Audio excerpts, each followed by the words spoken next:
What if you were told you had 6 months to live? What would you do? And I think most importantly, who would you want to be? I can still see the white coat and blank face of the oncologist every day. Words pouring forth clearly, but registering in a fog, giving his view of what the rest of Ryan's life would be like. It was almost 11 years ago, and I still feel the reverberations from it every day. This world is turning timelessly around itself, around us, around many incarnations of life. And I don't think we stop to ponder it enough. We're caught up, we've got a meeting, we need an oil change. Ryan was my husband. Ryan was a chef. Ryan was my partner. But his life, my life, and your life, if it's what you're told you've had left, then that life can become something halfway between two worlds, where pondering life becomes a struggle between intentions and impositions and a valiant drive to simply see the moment. And it's harder than you can imagine to live one life for a few decades than a completely different one just by the authority of someone else, an oncologist at that. Sure, you may think, I think I'll live. I think I'll beat it. I think I'll get out of bed today. I think I'll even smile. But you can't imagine the road, the hard as rock road that lies ahead. Who would you be? So this afternoon, I am going to tell you just a little bit about that story, about Ryan's story and my story, about how one moment connects all that came before it and all that is yet to come, and how one moment can create a movement, how Giving Kitchen came to be, and how I ended up in this room with you today, and how this cause will continue to intersect with critical moments in the lives of all the food service workers across the country that we serve on a daily basis. One of my first childhood memories features a bright, warm morning when I was about 4 years old, and my family and I were visiting Spain in a town where my mom is from. She loves to cook. And we were walking along a red brick sidewalk nearing an intersection. The light had just turned red, and so we stopped together, and I remember gazing at the ground and at the scenery and began to focus right there. And I noticed a tiny little ant. It was carrying a leaf that was surprisingly bigger than the ant itself, and I fixated on it. I watched it as it faced the unevenness of the bricks or a pebble in its way, and my dad, standing beside me, caught my gaze and asked me if I had ever seen something so small carry something so overwhelmingly big. He continued to tell me how remarkable and impressive mechanical systems ants are because of their ability to carry their body weight many times over. He told me that this ant was likely helping its fellow ants build a colony, and that its job was very important to its community. I stared down the entire time he was talking, just watching the ant through its journey. The light finally turned green, my family readied to cross the road, and I looked up, and my first step was directly and intentionally straight down on this ant that I had been admiring so intently. I fucking killed it. My dad whipped a look at me. He grabbed my wrist, and I had never seen that look from my dad before. His disappointment was abundantly clear. I started crying, and my dad, he tugged me across the street. I don't remember exactly the words he said right after that, but I can assure you that that moment of realization of my power hit me like a ton of bricks.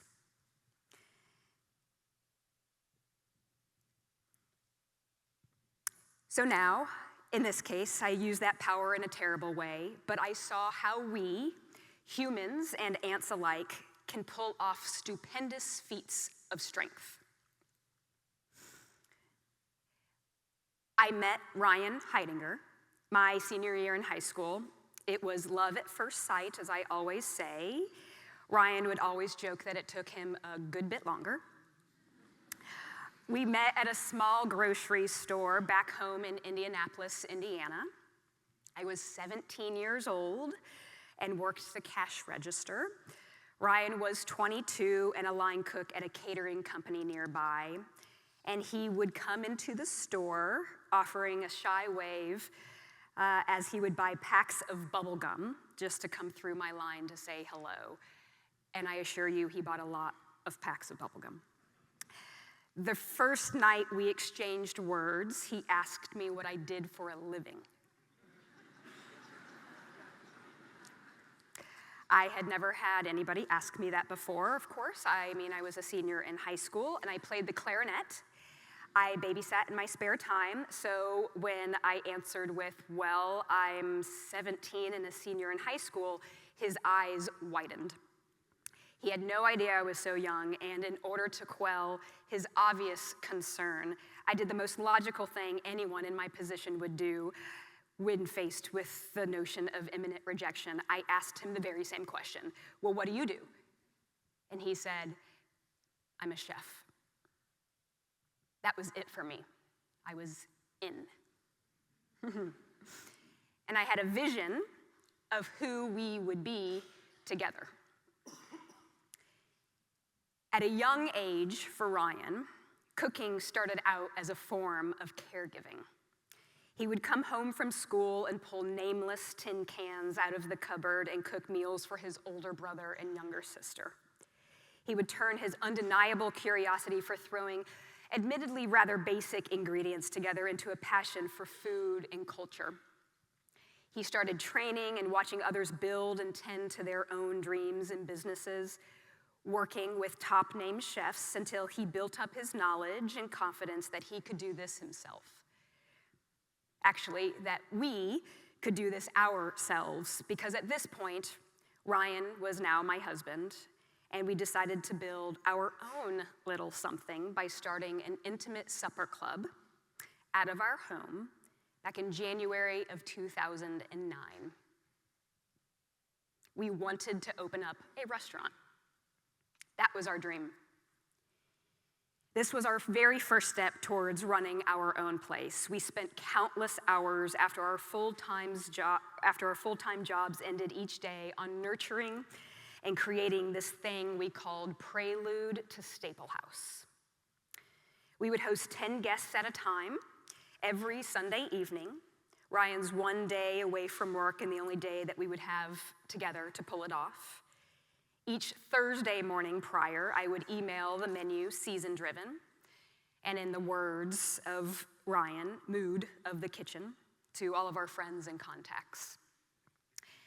After a few weeks, our dinners were selling out within minutes. It was all we talked about and all we lived for. We saw the light that we could create and the warmth that we could bring to the people who came to our home. So we built a business plan, we searched for spaces, we met with banks, and our dream of opening Staple House started to feel like it was coming true. We thought we knew who we could be.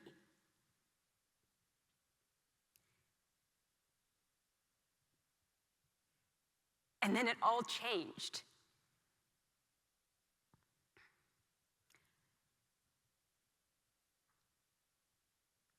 On December 21st of 2012 is the end of the world as the Mayans had predicted. Ryan, a hardworking, full of finesse, motivated, he never missed a day of work chef, was diagnosed with stage 4 gallbladder cancer. He was 35 years old. It had metastasized to his liver and his lungs.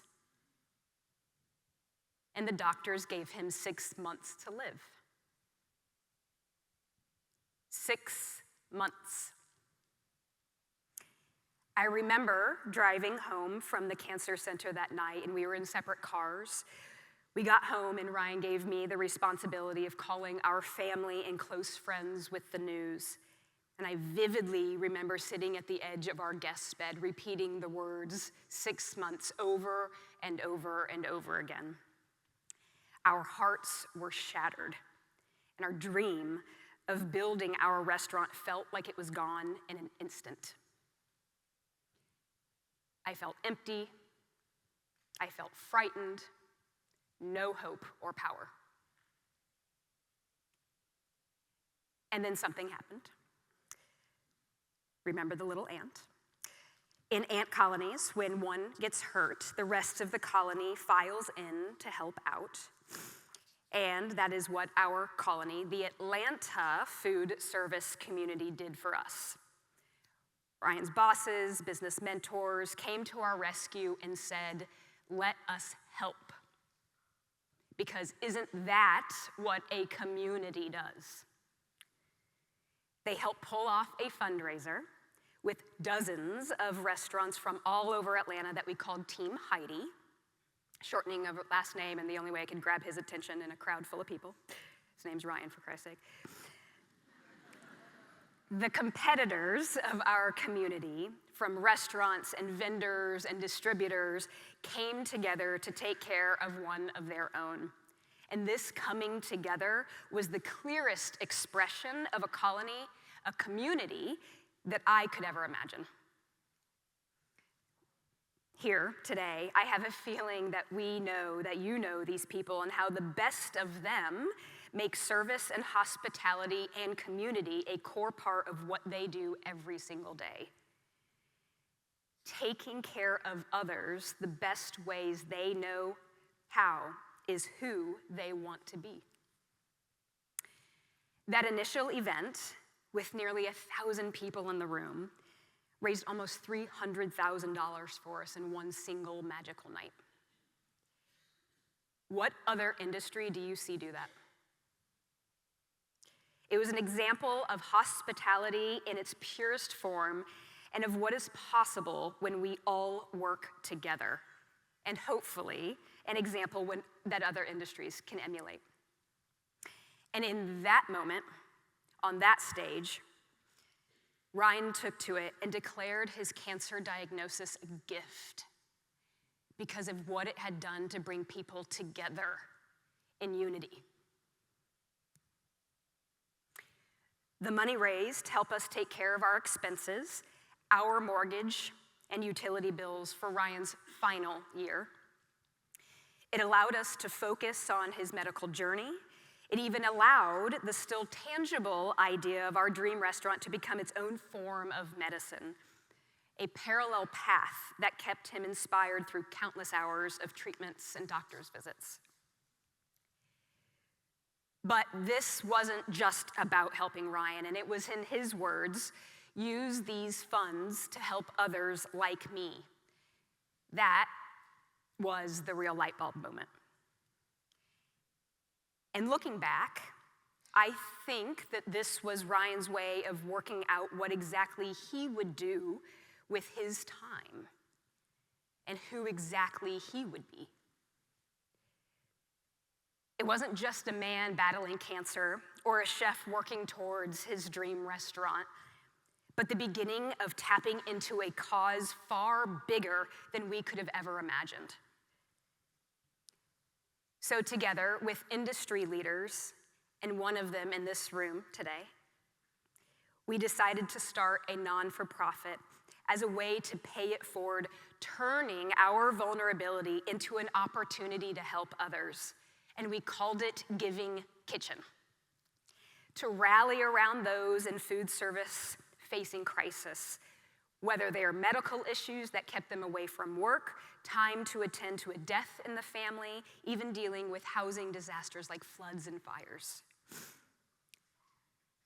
Staple House did eventually open and become an award-winning restaurant, but that's not what we're going to focus on for the rest of this story, and that was no longer the only thing. Dreams came true in a tidal wave of love. Tragedy turned triumph. My life's purpose, I know who I am now, who I want to be now. In 2013, Giving Kitchen started as a small Atlanta nonprofit to help restaurant workers. Our story of hope, our service offered with compassion and care has evolved Giving Kitchen into something so much bigger. And all along the way, we've had to ask ourselves, who do we want to be? Today, 11 years after Ryan's call to arms, help food service workers in crisis, Giving Kitchen is a nationally recognized nonprofit, a recipient of the Humanitarian of the Year award by the James Beard Foundation and a Brands That Matters by Fast Company. But much more important than those accolades is the fundamental belief that we have seen from those around us. And that is the idea that we can trust in our community to uphold what every human being deserves: dignity. Dignity, of course, shows up in so many ways. In our industry, it is often tied to the idea of hospitality and pride we take in serving others and seeing them as worthy of our best efforts. Dignity is also the simple ability to show up at work and to recognize when life has put barriers in our way that we may need help in overcoming. Help food service workers in crisis. Those 6 words, the directive from Ryan Hidinger, will always be at the heart of Giving Kitchen. And those words have guided our actions ever since. They led us to expand across Georgia and pushed us into growing our programs for every single food service worker in the United States. Those words led us to seek out ways to address the need for self-care in the industry, which we've just really begun to tackle through programs like QPR, which is a powerful suicide prevention training tool for the industry that we offer for free. We recognize that substance abuse and misuse is an illness with our Substance Abuse Recovery Initiative.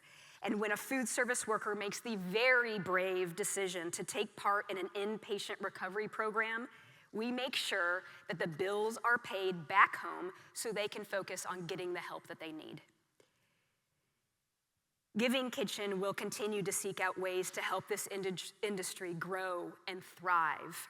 And there is no telling where that charge, those 6 words, will take us. When Giving Kitchen began offering financial assistance for unexpected emergencies, most of those crises were because of an illness, an injury, a funeral, or a disaster. However, as we implemented and matured our award program, a pattern started to emerge. If our goal was to help food service workers in crisis, we quickly realized Giving Kitchen needed to be more than just financial aid. We need to take care of the whole food service worker, mind and body, and continue to be there. So food service workers in crisis, they simply needed more. Access to mental health care, counseling, housing assistance, food security, and physical wellness opportunities. It's a connection to community resources that was desperately needed, and Giving Kitchen's Stability Network was created.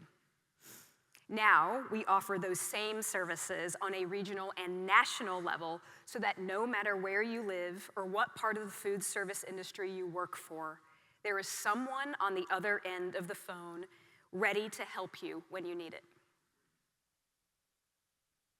It doesn't matter what language you speak. We have bilingual case managers and the ability to communicate in our call center in over 180 languages. Trust us to be there. We want no barrier to entry when asking for help.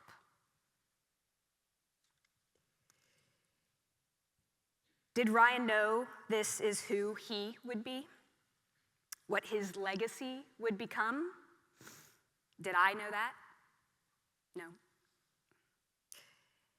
And I think back now to that pivotal moment, and I come back to the question of why. And I don't mean why did it happen? Why did we have to face this crisis? But why do we as humans need a moment so shattering to make us ask these questions of ourselves? Why can't we embrace the power that comes with the mandate of making the most of our lives? Why can't we, you, me, all of us, be that person each and every day, today and tomorrow? What would you do if you were told you had 6 months to live?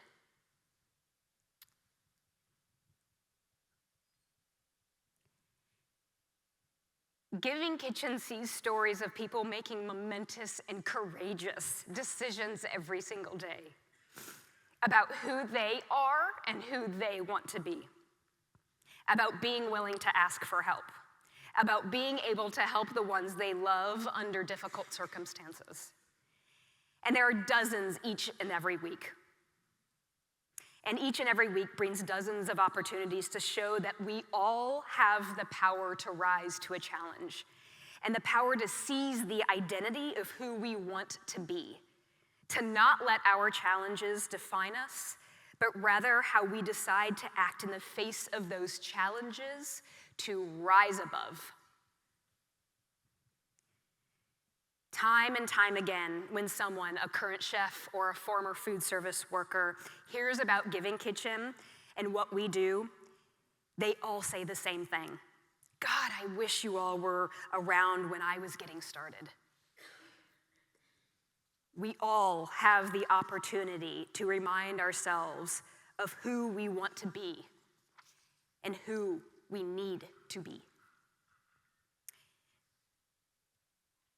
I can only imagine what Ryan's life, my life, might have been like the day after that ecologist meeting 11 years ago, if Giving Kitchen had existed.